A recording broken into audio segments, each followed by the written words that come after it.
Assalamualaikum warahmatullahi wabarakatuh.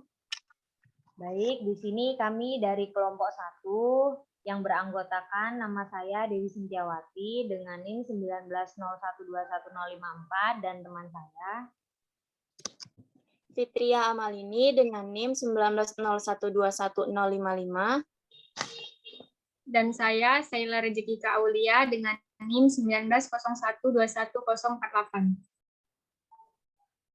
Di sini kami dari kelas 6 TIA 02 dari kampus STMIK Pelita Nusantara. Di sini kami ingin mempresentasikan hasil diskusi kami pada mata kuliah Etika Profesi Informatika.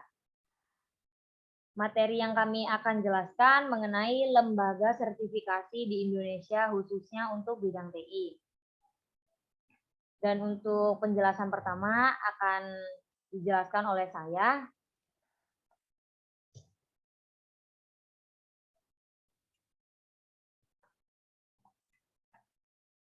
Di sini saya akan menjelaskan tentang Lembaga Sertifikasi Profesi Teknologi Informasi dan Telekomunikasi Indonesia atau LSP-TIK Indonesia.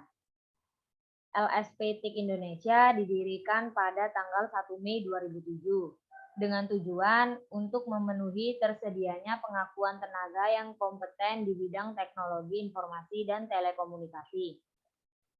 LSP-TIK Indonesia merupakan lembaga yang telah memiliki lisensi dari Badan Nasional Sertifikasi Profesi atau BNSP sejak tahun 2007, BNSP LST 018 ID, untuk melakukan proses pembuktian bahwa seorang tenaga kerja yang profesional benar-benar telah kompeten pada bidangnya, sehingga tenaga profesional tersebut mendapatkan pengakuan atas kompetensi profesi yang dimilikinya, baik secara nasional maupun internasional.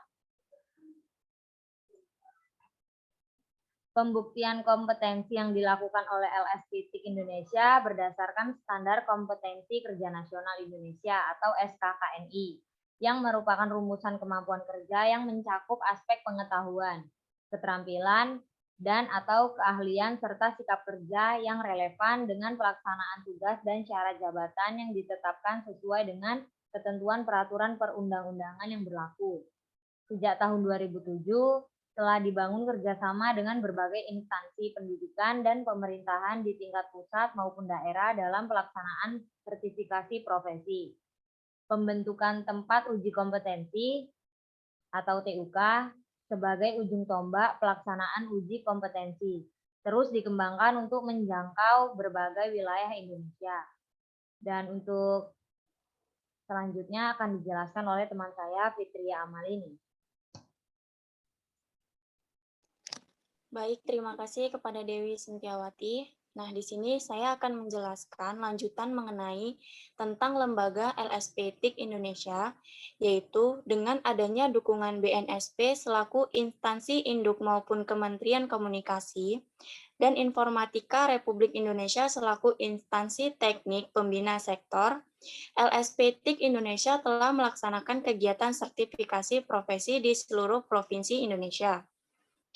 LSP-TIK Indonesia sebagai sebuah lembaga sertifikasi akan terus menjaga kepercayaan industri, pemerintah, dan masyarakat seiring dengan meningkatnya kesadaran akan pentingnya sertifikasi profesi bagi tenaga kerja, industri, maupun pemerintah.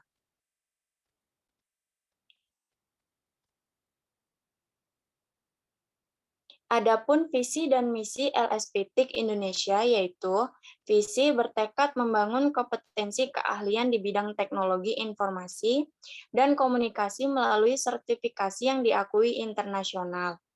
Bukti kompetensi melalui sertifikasi. Selanjutnya akan dilanjutkan oleh Sheila Rezekika Aulia.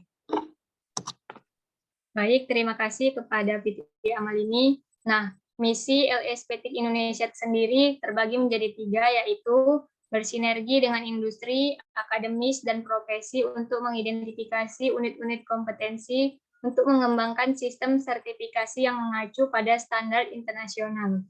Yang kedua, menumbuhkan penghargaan oleh pengguna jasa kepada pemegang sertifikat atas kompetensi yang dimiliki. Dan yang ketiga, berkolaborasi dengan industri untuk memberikan penghargaan atas efisiensi dan efektivitas kerja pemegang sertifikat yang telah membantu menciptakan comparative advantage pada pengguna jasa dan mengembangkan berkesinambungan di bidang industri teknologi informasi dan telekomunikasi.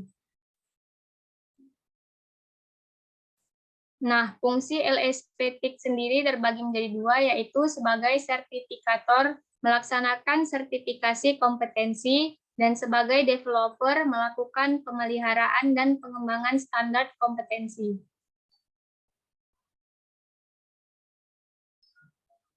Peran LSPTIC Indonesia sendiri terbagi menjadi 8. Yang pertama, membuat materi uji kompetensi. Yang kedua, menyediakan tenaga penguji atau asesor.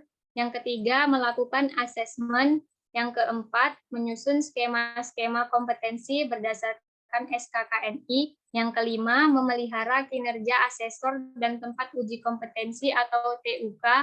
Yang keenam, mengidentifikasi kebutuhan kompetensi industri. Yang ketujuh, mengembangkan standar kompetensi. Dan yang terakhir, yang kedelapan, yaitu mengkaji ulang standar kompetensi.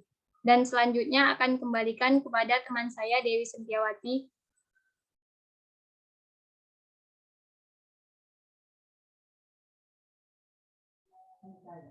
Baik, sekian dari penjelasan kami mengenai materi yang telah kami jelaskan tadi. Semoga dapat bermanfaat bagi kita semua. Lebih dan kurangnya kami mohon maaf. Wassalamualaikum warahmatullahi wabarakatuh.